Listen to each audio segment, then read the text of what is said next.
Welcome back to the deep dive. Today, we are strapping in for, well, a masterclass in controlled chaos.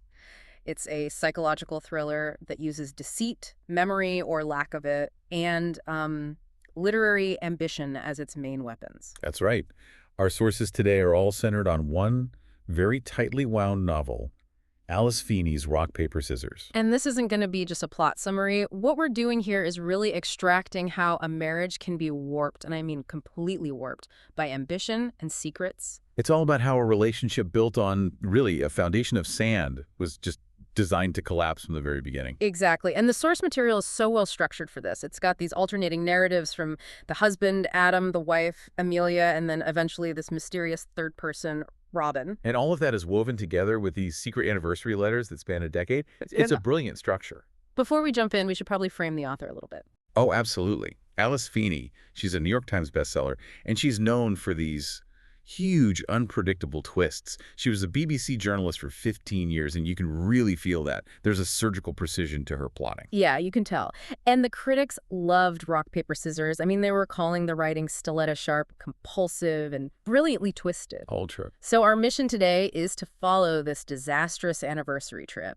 Adam and Amelia Wright drive up to this remote, snowed-in chapel in the Scottish Highlands. And we're going to unpack how that trip just completely unravels to expose this massive, decades-long conspiracy. I mean, a plan where every success they had, every failure, was actually orchestrated by someone they never saw coming. To get right into it, you have to understand the one core fact that makes this whole thing work. It's the premise, and it's right there in the first line of the book. The very first line is, "My husband doesn't recognize my face."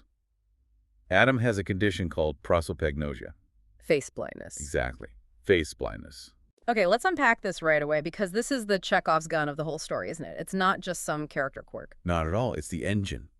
Prosopagnosia means Adam literally cannot perceive or distinguish facial features. Not on strangers, not on Amelia. Not even on himself. The source says he can look in a mirror and not recognize his own reflection. Imagine that. It's terrifying.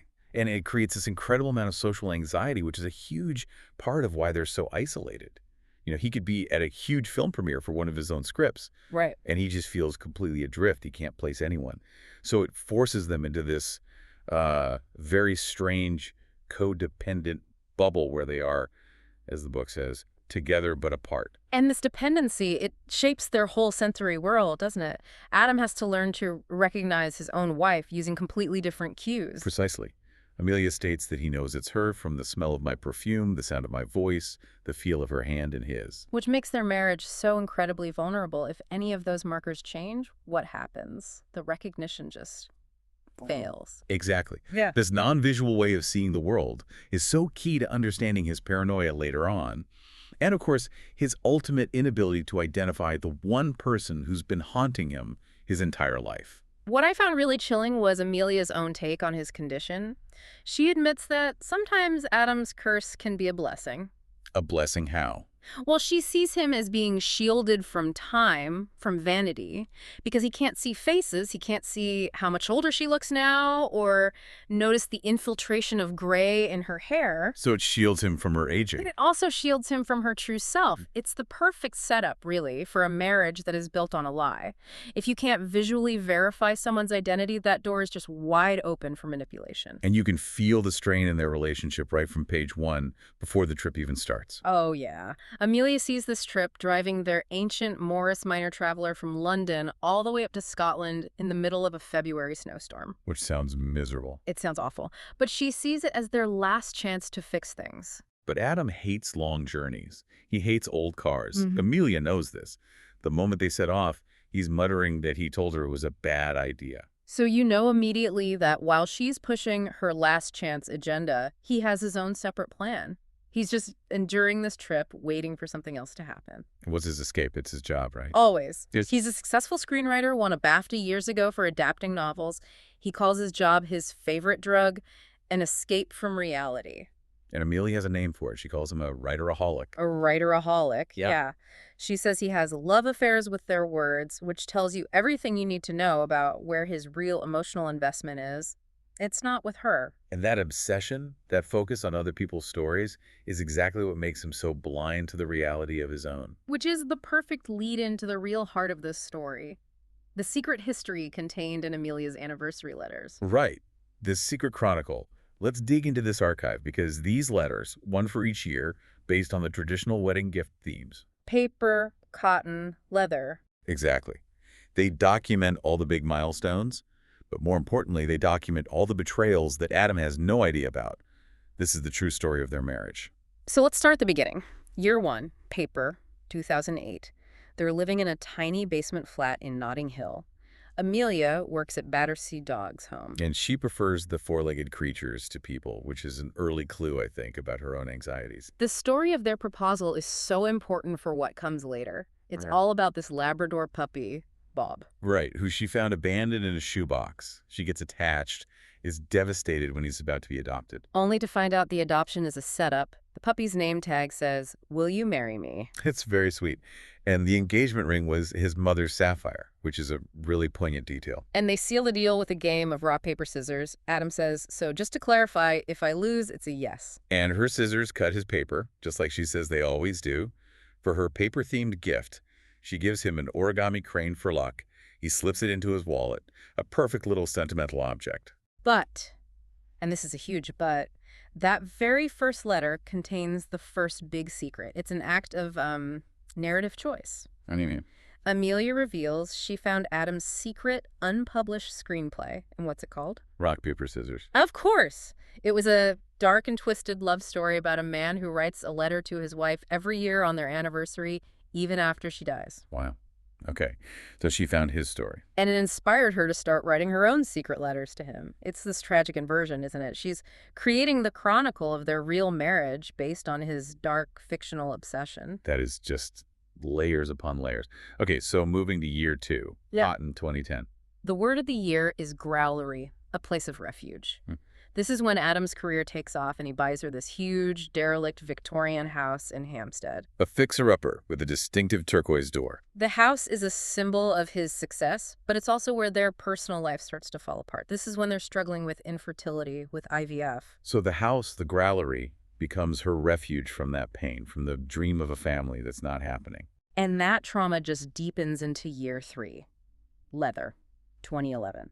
Adam is now a big deal, all thanks to adapting a novel by this super famous, super reclusive author, Henry Winter. And Amelia is basically his guide. At film parties, she's the one whispering into his ear, telling him who the blurred faces belong to. Her word of the year is biblioclept, a book thief, and this is where we get a massive piece of foreshadowing. In the letter, she admits that she saw Henry Winter at a party. The famous recluse was at a party. He was, standing across the room watching them, desperately trying to get your attention, but she made a conscious choice not to tell Adam. Whoa. Okay, hang on. That is a staggering piece of information. The guy who is the source of all of Adam's success is acting like a stalker, and she just keeps it from him. Why would this famous author care so much about his adapter? It tells you that Adam's success isn't just talent, it's built on some kind of unnatural, obsessive attention from someone else. And it gets worse. Much worse. Year 5. Wood, 2013. The word of the year is mensch, a good person.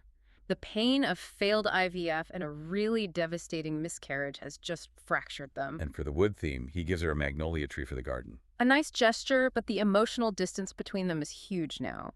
Amelia walks into their kitchen one night and finds Adam drinking wine with this young, beautiful actress, October O'Brien. October says she was just helping him cook an anniversary meal because he confessed he couldn't do it himself. A likely story.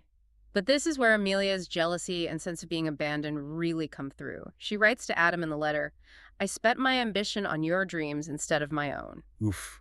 That's the definitive statement on the power imbalance in their marriage right there. Completely. And the fallout from that just keeps going. Year 7, Copper, 2015. The word is discombobulated. And this is a big year. October O'Brien dies.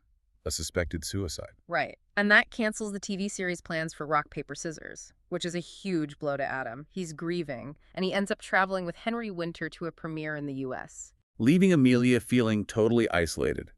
She's wandering around New York alone while he's at parties. For her gift, she gives him a frame with 7 copper pennies, one for each year of their marriage, a physical countdown of their time together. And this is the critical point where she starts looking for comfort elsewhere, isn't it? It is. She mentions she starts corresponding secretly with a friend from work.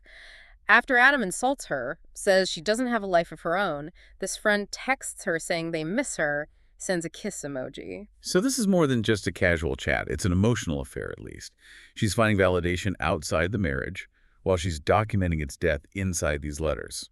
Which brings us to the last letter we see for a while. Year 9, pottery, 2017. The word is monochopsis, that subtle but persistent feeling of being out of place. The tension is just palpable. They're sitting in silence on their anniversary because they can't even have a conversation anymore. And then Amelia's friend from work comes to visit. And here's the detail that gives you chills.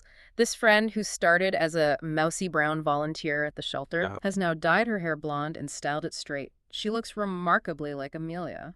Wow. And Adam, with his face blindness, what's he think? He dismisses her as an actress, but he says he can see an actress inside her. It's this moment of profound irony. And for Amelia, it's a wake-up call. She sees this sad, broken person trying to be her, and she doesn't want to end up that way. Exactly. She writes that this visit is what made up her mind. She has to either try to fix the marriage for real this time, or she has to leave. So by 2020, their marriage is just this hollowed-out shell, completely ready to be, to be exploited. Which leads us right into part 2, where the setting, Blackwater Chapel, becomes the physical manifestation of all the secrets and the rot in those letters. So part 2, we're in the car. It's February 2020. They're in the middle of a blizzard in the Scottish Highlands, and they pull up to this place, Blackwater Chapel. And it's not some cozy little rental. It's a huge, imposing white building. Looks more like an asylum than a chapel. And Amelia's story is that she won the weekend away in a Christmas raffle at work. Which Adam immediately knows is a lie. He knows she's a terrible liar. It's a setup from the start. The manipulation begins before they're even out of the car. Adam realizes she's hidden his phone back in London so he can't work. And her justification is so telling. She thinks of him as a stray dog at work, someone who needs protecting from the real world. She sees herself as his director, not his partner. When they get inside the chapel, it's just designed to unsettle you. It's been renovated, but strangely. Yeah. There's this massive library with color-coordinated books. But Adam, he's focused on logistics. He notices the front doors were locked when they arrived, but then they just mysteriously opened. Someone let them in. And the terror just ramps up from there. Adam finds a locked door, opens it, and there's a wine cellar, which is actually a crypt. Of course it is. And when Amelia goes down there to find some wine, The power cuts out. The trapdoor slams shut. and this is when the sound, which Adam relies on, gets turned against them. She hears her name being whispered, Amelia, Amelia, Amelia. Chilling. Just chilling. When the lights come back on, they find a brochure about the chapel. And the history is not good. It dates back to 820 AD, and in the 1500s, it was a witch's prison. The details are just gruesome. They found iron rings for chaining prisoners and the bones of over 100 suspected witches and their children buried under the floor. And there are local legends about women dressed as witches who walk around at night, peering in the windows, looking for their dead children. Which gives instant credibility to what happens next. Amelia sees a white face staring at her through the stained glass window in the kitchen. And the window doesn't have religious scenes. It has faces depicted in the glass. When she screams, the person runs. And you find out the builders who did the renovation reported the same things, feeling cold, hearing whispers. So it's documented. It's either paranormal or meticulously planned. And the terror gets personal. Their dog, Bob, the proposal dog. the proposal dog, who is afraid of sheep and feathers, he just disappears. Adam finds his red collar and name tag left on a headstone outside. Okay, so that tells you two things. One, it's a person doing this, not a ghost. And two, whoever it is knows their history. They're targeting their most sentimental vulnerabilities. But the detail that really gets under your skin, the one that shows the depth of the planning, is upstairs, the master bedroom. What about it? It's spotless. And it's decorated identically to their bedroom back in London, Identically. down to the last pillowcase. Adam tries to rationalize it. Maybe the owners just have similar taste, but Amelia knows. She bought their whole bedroom set from a specific catalog. Someone recreated her room, piece by piece. They were expecting her. That is so creepy. This is what pushes us into the surveillance part of the story. Yeah. We're introduced to Robin, the woman in the cottage nearby. Adam sees her first. He describes her as having long gray hair, looking pale. She just ignores them when they knock on her door, listening from behind windows that are sealed up with bedsheets. And then the perspective flips, and we're inside Robin's head. And we learn the truth. She lives alone, eating canned food, and she confirms it. She knows who they are, she knows they made poor choices, and she admits she used to live in the chapel and still has a key. She's the spy. She's the architect of the whole chilling atmosphere. She has a secret room inside the chapel. She knows which floorboards creak.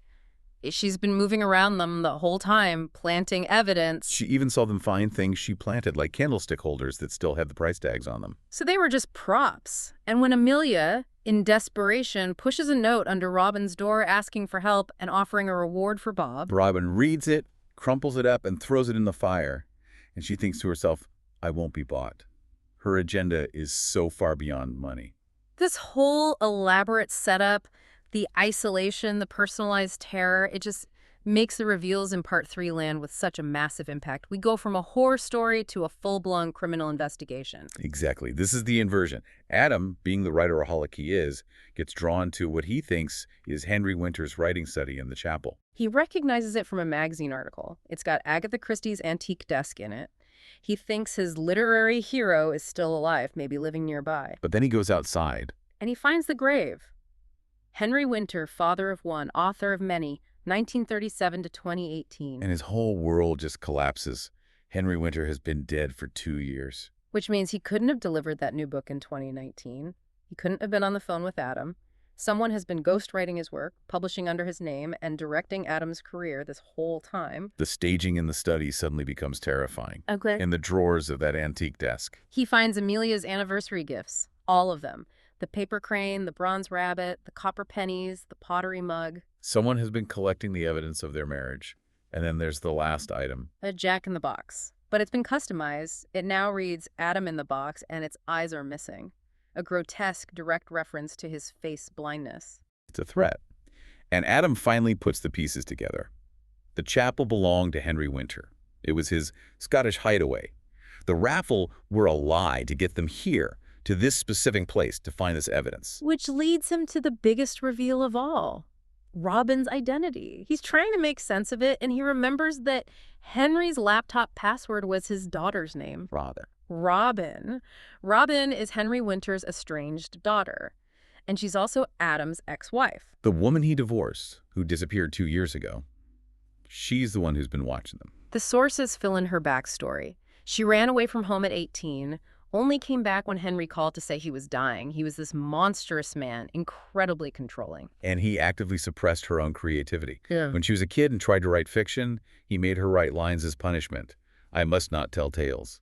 So after he dies, Robin, who hasn't written a word of fiction since she was a child, takes his laptop and finishes his last uncompleted novel. And her motivation is so complex. It's partly revenge, but it's also about finally getting her own work out there. She realizes that the only reason Henry ever let Adam adapt his books in the first place was because she had secretly called him and asked him to, trying to help Adam's career when they were married. So Henry was using Adam to try to get closer to her, his estranged daughter.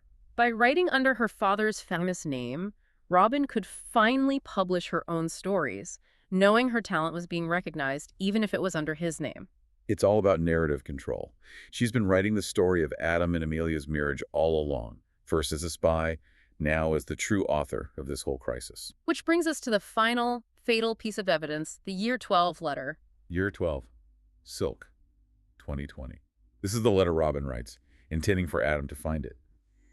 She confesses everything, the ghostwriting, staging the whole weekend. I'm creating the plot for the new novel, Rock, Paper, Scissors, using a terrifying combination of Adam's old screenplay and her own secret anniversary letters. She weaponized their shared history against them. And in this letter, she gives Adam an ultimatum, framed by the game they played when they got engaged. 3 options. 1. ROCK. Try to leave with Amelia, who she reveals is the woman who killed his mother. 2. Paper. Walk out alone, come find her and Bob at the cottage. She promises to move back to London, get Rock, Paper, Scissors produced with him as the sole writer, give him the life he always wanted. And 3. Scissors. You don't want to know option 3. The stakes are just astronomical, and it's all based on this deepest, darkest secret. Right. Robin had hired a private investigator, the same PI her father had originally hired to track her and Adam. The surveillance web is even older than he knew. And this PI, Samuel Smith, His reports revealed that Amelia Jones, Amelia's maiden name, had a criminal record. 30 years ago, she was the one driving the stolen car that killed Adam's mother in a hit and run. And this is where Adam's prosopagnosia becomes the fatal flaw of his entire life. He was there. He saw the driver. But he couldn't identify her in the police lineup. So Amelia walked free. But the guilt consumed her. She later tracked Adam down, met Robin at Battersea Dog's home, and engineered a relationship with him. She married the son of the woman she killed to try and make up for what she did. The entire marriage from the very beginning was a lie. And it turns out Amelia had her own exit strategy planned anyway. A few weeks before the trip, she'd tricked Adam into signing a life insurance policy, which she was planning to use in a divorce settlement. So the trip really was her last chance, but only on her terms. If it failed, she was out and she was taking his money. This is the moment Adam gets the kind of clarity he's never had, the non-visual clarity he needs. All the deceit, Amelia's, Henry's, Robin's, it all converges. And it forces the confrontation. Amelia finds rock, paper, scissors written in lipstick on the bedroom mirror. Robin isn't a ghost. She's here. Adam confronts her with what he's learned from Robin's letter. He asks her directly, "Did you drive the car that killed my mother?" And Amelia's body just betrays her. She starts gasping, reaching for her inhaler, the same one Adam saw her using at a pauper's grave outside the chapel earlier. The inhaler's empty, she's breaking down, she admits it, but she tries to deflect, saying Adam was never really happy with her anyway. One last attempt to shift the blame. As she drops the inhaler, she lunges for the knife block, but just as she attacks, Robin appears behind her, holding a pair of extremely sharp-looking scissors. The game is over. the narrative then just jumps forward 6 months. We don't see the violence, but we see the resolution. Adam and Robin are back in London, together, with Bob the dog. Robin has completely redecorated the house, erased every trace of Amelia. And Adam is finally happy. He's sleeping. His nightmares are gone. The nightmares Amelia used to secretly write down to make sure he'd never remember the killer's face. And his career ambition is fulfilled. Rock, Paper, Scissors is being published, it's being produced, and he is the sole celebrated screenwriter. But his own reflection on what happened is really chilling. He admits he knew the girl who killed his mother could never be identified because of his condition. And he feels zero guilt about what happened to Amelia. He just says she wasn't one of them, one of the good ones. Which suggests he chose option 3, scissors. Not just for self-preservation, but as a deliberate act of long-delayed justice. And Robin, now a full-time writer, confirms their pact. She says she left one pair of the vintage stork scissors, a gift from her mother, behind at the chapel. She says they marked the end of an unpleasant woman chapter in our lives. The ultimate winners are the conspirators. Robin wrote the entire script, and Adam played his part perfectly. But it seems so perfect until you get the final perspective. From Samuel Smith, the PI. He drives back to the chapel looking for Henry. All he finds is the chained-up building and Henry's grave. And he reads the headstone, which he swears originally said something different. He remembers it reading, "Henry Winter, father killer of one, author of many." A father killer. That adds another layer. That Henry's monstrosity wasn't just figurative. He emotionally destroyed his daughter. It gives even more weight to her revenge. And then the final macabre detail. On Henry's grave, Sam finds a glass box. Inside is the sapphire ring, Adam's mother's ring, that Amelia wore. There's the origami crane, the vintage stork scissors. And attached to the scissors, a human finger. That's the grisly signature of option 3. It confirms they chose violence, they eliminated Amelia, and they left a trophy on Henry's grave. And poor Sam is just left completely confused, especially since he's already pre-ordered Henry Winter's new book, Rock, Paper, Scissors. The fraud continues. What a chilling end. Let's try to synthesize this for you because there's so much there. Okay, so the core revelations really boil down to how identity and memory can be weaponized. Adam's literal face blindness, his prosopagnosia, is what allowed him to marry his mother's killer without ever knowing it. And Robin, who you think might be a victim, is actually the puppet master. She's the architect of the whole crisis. She didn't just write a book. She wrote the end of one marriage and produced the beginning of another, all fueled by her father's legacy of abuse and success. And that legacy itself, Henry Winter's entire career, was a fraud being maintained by his daughter. The whole foundation of Adam's life, his marriage, his career, his family history, was just built on layers and layers of lies. I think the ultimate insight here, and it loops right back to Adam's condition, is about a different kind of face blindness. Not literal, but emotional. An emotional face blindness. Explain that. Well, Adam's condition is just a physical manifestation of what everyone else is doing emotionally. They're all completely incapable of recognizing the true identity, the true intentions of the person they're closest to. That's a great point. Amelia couldn't see Adam's capacity for cold-blooded revenge. Adam couldn't see Amelia's decades of guilt and manipulation. And Robin, maybe she was blind to just how extreme her solution would have to be. And all those anniversary gifts, the things meant to mark connection, they just become evidence. Tools for control, all cataloged by Robin and laid out in that desk. It all comes down to who controls the story. And Adam thinks he's finally won. He's living his dream, writing his own stories, free from Henry Winter's shadow. But his happy ending was entirely written, plotted, and produced by his ex-wife. So the question for you to think about after all this is this. When you look back at your own life, how much of the story you tell yourself, your successes, your failures, who you are, was actually scripted by someone else? We'll leave you with that unsettling thought. A classic game where maybe the only way to win is to choose violence against the past. Until next time, on The Deep Dive.